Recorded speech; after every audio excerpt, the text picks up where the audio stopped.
doon sa mga kabataan ngayon.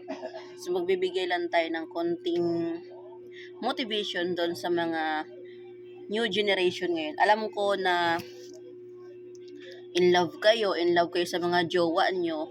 Pero guys, kung nasa stage pa kayo ng mga DC, mga bata pa kayo, hindi naman talaga maiwasang magkaroon tayo ng mga jowa, no? Or ma-in love tayo kasi masarap ma-in love guys eh. Pero payo ko lang sa mga kabataan ngayon na nag-aaral pa, lalo na sa dun sa mga boys ha, kasi reality talaga sa ating mga Pinoy, ang boys talaga ang bumubuhay sa pamilya, sa kanyang mag-ina.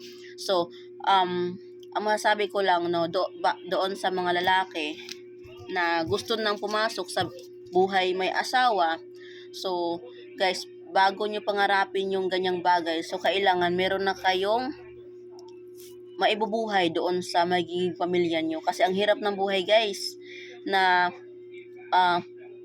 pag-aawayan nyo pa maski wala kayong pag-aawayan nyo pa yung bigas na walang bigas, pag-aawayan nyo pa. So, doon sa mga lalaki, no, na makikinig dito sa video na to, bago nyo pangarapin na pasukin yung buhay may asawa na yan, kailangan meron kayong ipon. Mag-ipon muna kayo.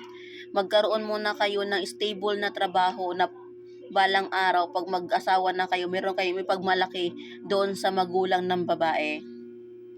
No?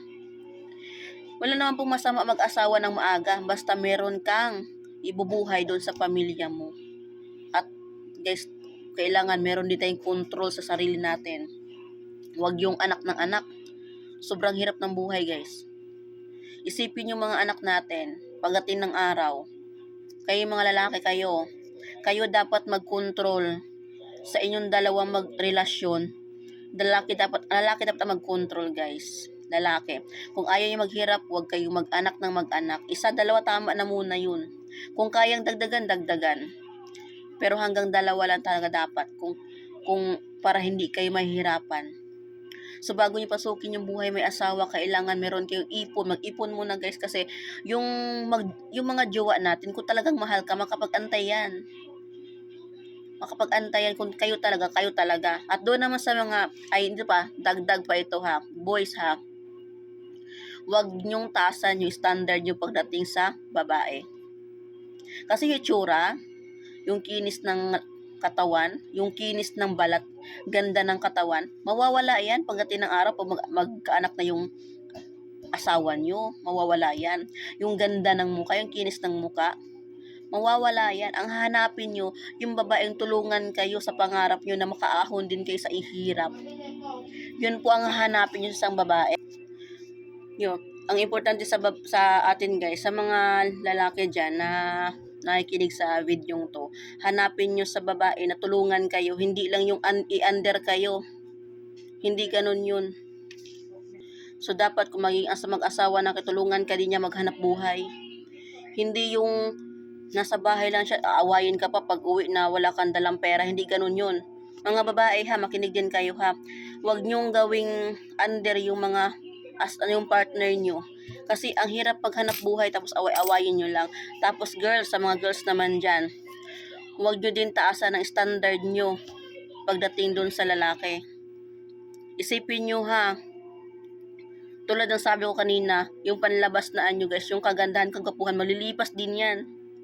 Ang hanapin nyo sa pagiging partner nyo in the future, yung kahit di man siya nakapagtapos sa pag-aral, basta masipag, may galang, mahal ang pamilya mo, may galang sa magulang mo. Aanhin mo naman yung nakapagtapos ng pag-aaral pero bastos ang ugali, hindi marunong magrespeto sa ating mga babae.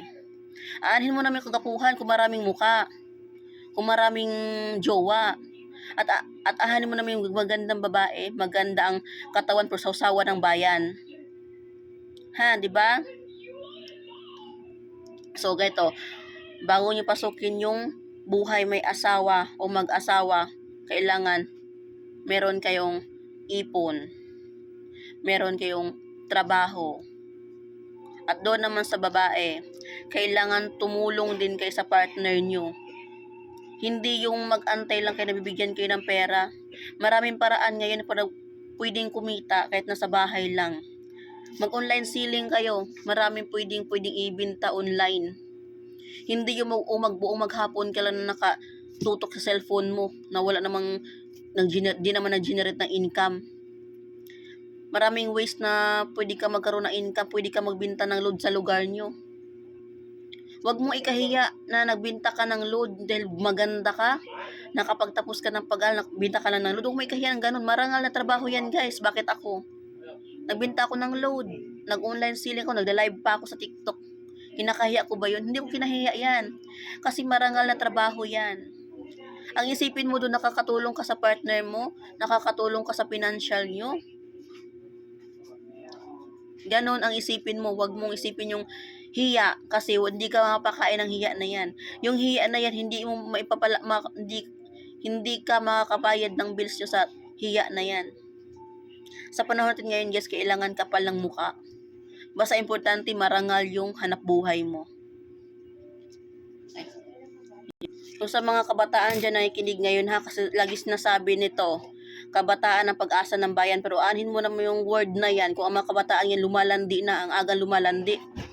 Sa edad ng 15 years old, nabuntis na. Walang masama doon, guys, kung mabuntis ka ng maaga. Basta alagaan mo yung pamilya mo.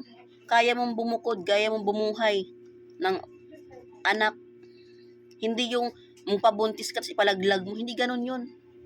Landi-landi ka, patutusok ka, tapos pag mabuo na gumawa ka na nga ng kasalanan, gumawa ka pa ng panibagong kasalanan. Ha? Sa mga kabataan, makinig kayo ha, guys. Unahin nyo muna yung utak nyo, wag yung puso, kasi ang puso bulag. Utak muna, kaya nauna ang utak, di ba? Ang puso nasa baba. Kasi dapat gamitin ang utak muna, guys. Hindi yung puso natin, kasi kung puso ay pairal mo, guys, walang mangyayari, Diyos ko. Masarap ma-in love ha. Pero pag nandun na kayo sa point na magsama na kayo, magkaroon na kayo ng anak, baka dyan na maging miserable ang buhay nyo, lalo na pag wala kayong stable na trabaho, pag wala kayong ipon. So, anong mangyayari? Pupunta kayo sa magulang. Magpabuhay kayo sa magulang. Ikawawa naman ang magulang. So, pinasok nyo yung buhay na yan, kailangan panindigan nyo. So, kung ayaw nyong ganyan, sige ganito, mag-ipon kayo, magtrabaho, magtrabaho, hanap kayo ng trabaho, or kung pwede magnegosyo kayo. Sa mga kabataan ngayon, pwede kayo mag-start ng negosyo. Kung kaya nyo magnegosyo, mag-start kayo ng negosyo. Pero pagdating ng araw, kung gusto mo na magkaroon ng saling pamilya, hindi mo na kailangan pang disturbuhin yung magulang mo. Kasi alam mo na kung paano magtagoy din sa pamilya. Alam mo na kung paano bumukod pa, alam mo na kung anong hirap ng buhay. Ha? Ganon, wag yung landi-landi. Aral muna. Ngayon, pinapaaral ka ng magulang mo, mag-aral muna ng maayos. Wag yung mag-aaral ka, tapos nandun ka pa sa jowa mo. Hindi ganon.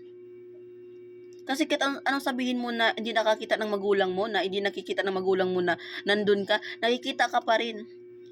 Kasi yung bag mo, yung libro mo, yung damit mo, yung uniform mo, sinong bumili? Magulang mo. O, kasama pa rin ang magulang mo kung saan ka pumunta. Makonsensya ka naman. Makonsensya tayo sa magulang natin ang paaral sa atin, ha? Sa mga kabataan na nakikinig ngayon. Pakinggan nyo ako. Pakinggan nyo to. Ako, pasalamat kayo. Ngayon, dumating kayo dyan sa point na yan na napag-aral kayo ng magulang nyo. Pero kami, hindi namin naranasan yun. Kami mga kaidaran ko, mga dating kasabay, hindi namin naranasan yung ganong kayo di cellphone kayo ngayon. Pag meron kayong project, meron kayong kailangan i-search sa school, cellphone na, isang click lang sa cellphone, nandyan na yung sagot. Walang kahirap-hirap, guys. Grabe.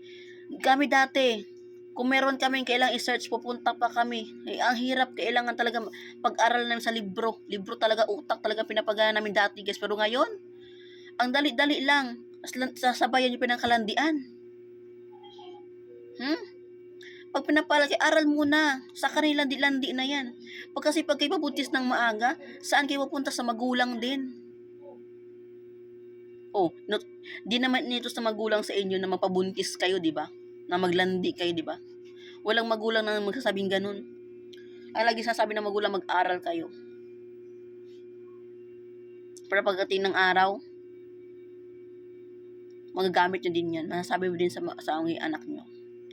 So, bago nyo dati pasukin yung buhay,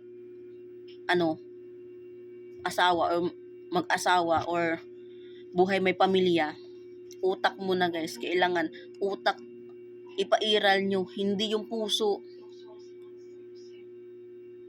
Kasi ang puso bulag. Yun. Sana, sa mga sasabi ko ngayon, wag mo sana kayong magagalit sa akin. Kung magagalit kayo, comment kayo dyan. Kung meron kayo hindi na gustuhan sa video ko ngayon. Sa'yo lamang. Sa mga kabataan dyan, kaway-kaway, sana mag-aral kayo ng maayos guys. Mga kabataan ngayon.